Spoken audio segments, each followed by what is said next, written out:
Comment gérer une émotion négative? Je vous demande pardon, mais je viens d'éternuer, je viens d'avoir une attaque d'allergie, donc on fera cette vidéo avec le nez bouché, mais c'est pas grave. Dans cette vidéo, je vais vous parler de comment j'ai fait pour gérer une émotion négative, même si rien que le mot gérer, ça veut absolument rien dire parce que tout ce qu'on a à faire avec les émotions, c'est rien faire, c'est pas gérer. Et aujourd'hui, je vais vous expliquer exactement en quoi consiste et vous allez voir pourquoi je parle de n'est pas gestion d'une émotion, mais plutôt d'écoute et d'accueil et d'observation et de juste laisser l'émotion être là. D'abord, pour pouvoir expliquer ce concept, il faut que vous compreniez que ce que vous croyez être n'est pas ce qui vous êtes. Dans le sens que quand on vit une émotion négative, on croit que cette émotion c'est nous. On croit que la personne qui est en train de vivre cette émotion et qui a créé cette émotion c'est nous. Les émotions sont toujours créées par nos pensées et une chose que je dis souvent c'est que nous ne sommes pas nos pensées.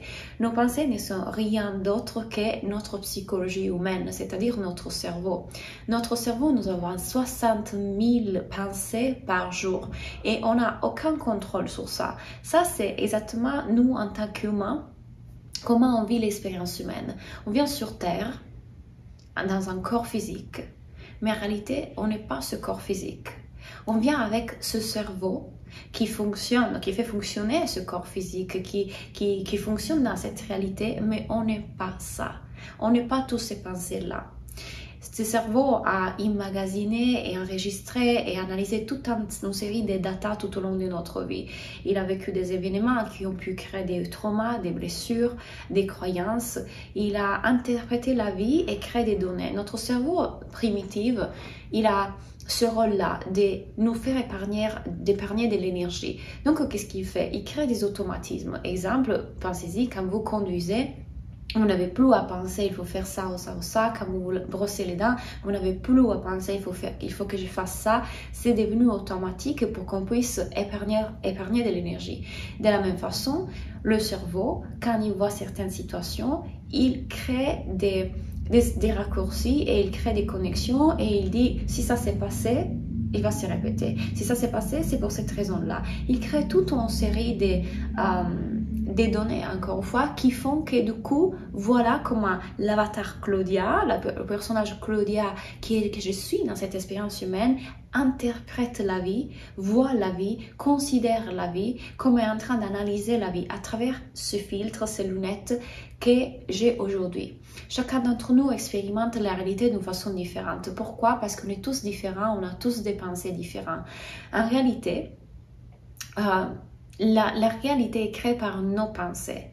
Donc, ces pensées-là, sur lesquelles on n'a pas forcément le contrôle, et je reviendrai sur ça après, qui passent à travers nous toute la journée. Je dois faire la vaisselle, je dois aller à la banque, je dois payer les factures. Ah, est-ce que le chat a mangé? Qu'est-ce que je prépare aujourd'hui à dîner? Est-ce que je vais réussir dans mon business? Ah, aujourd'hui mes cheveux ne sont pas beaux.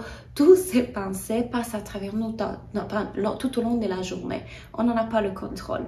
À chaque fois qu'on croit qu'on est ça, on ne pourrait pas être plus équivoqué. On n'est pas ça. Nous ne sommes pas la météo créée par ces pensées et donc toutes les émotions qui viennent aussi avec ces pensées, nous sommes le ciel. Ces pensées et ces émotions sont juste la psychologie humaine. Notre cerveau qui fait son truc tout au long de notre vie, c'est la météo. Mais c'est que nous, on est vraiment, si vous vous détachez en seconde du personnage, donc de ce qui se passe dans notre cerveau et comment il vit la vie, c'est le ciel, c'est conscience universelle, c'est Dieu. C'est cette énergie que nous, on étions quand on était enfant.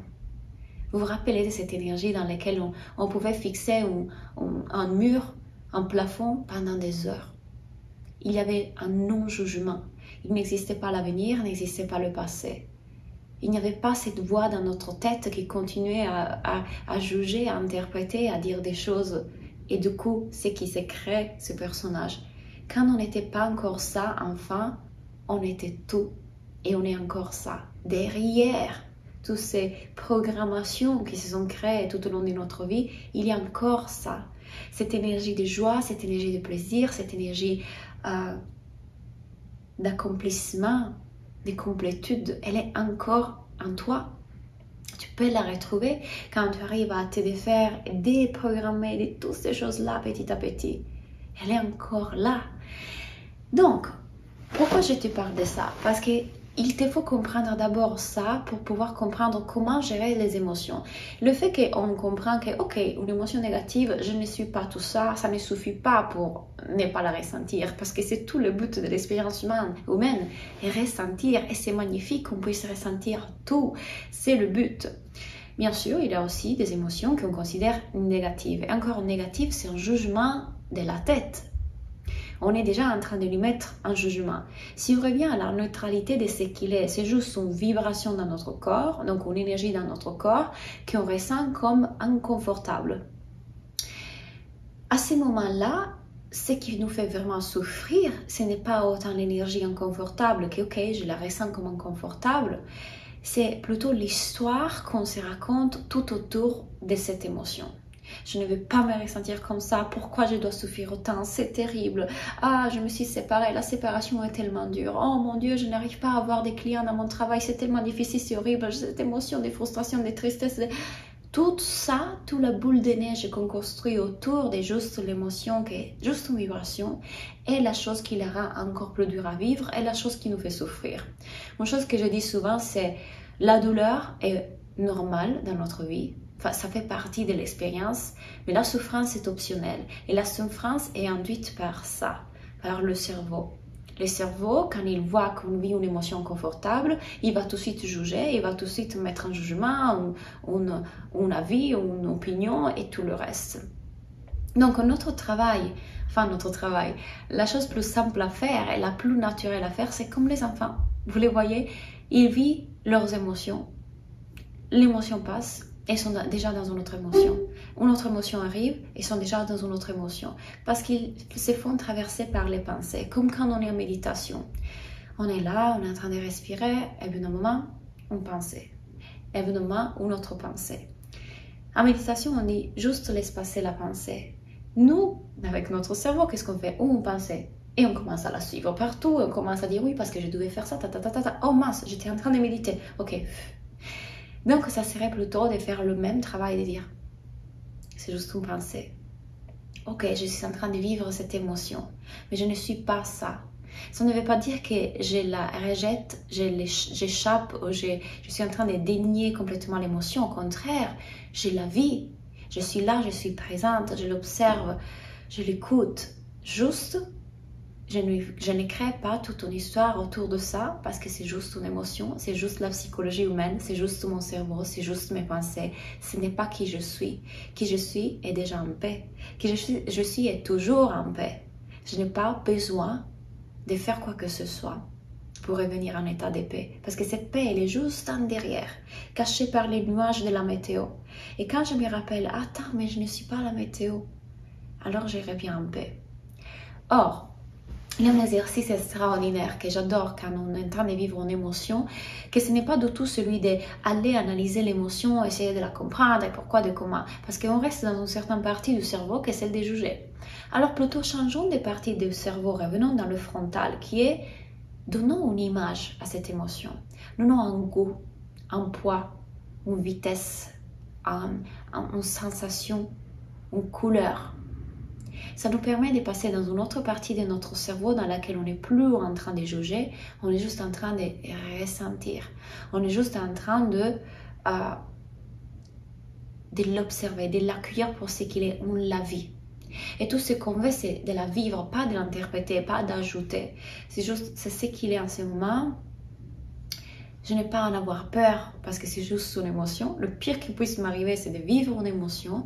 Je laisse que l'émotion soit là, je suis avec mon émotion. Et ça devient presque même beau de faire ça. Vous savez, comme un jour de pluie, que ça peut être chiant et horrible, ou alors ça peut être une journée cocon, et ça peut être même beau de se mettre sur le canapé à profiter de la pluie. Et nous, on est juste en train de faire ça. On est en train de faire ça. Je suis là avec toi. Je suis là avec toi à mon humain. Je suis avec mon humain. Je suis là. Je prends soin de toi. Et ça, c'est toute la différence entre soigner, donc gérer une émotion comme s'il y avait quelque chose à soigner, comme si on était cassé, comme si on n'était pas entière, comme s'il nous manquait quelque chose. Non, on est déjà parfait. On est le tout. On est le ciel. Et la différence entre prendre soin. Prendre soin, ça veut dire que j'ai réapprendre à vivre d'une façon telle que je peux prendre soin de mon humain parce que personne ne me l'a enseigné.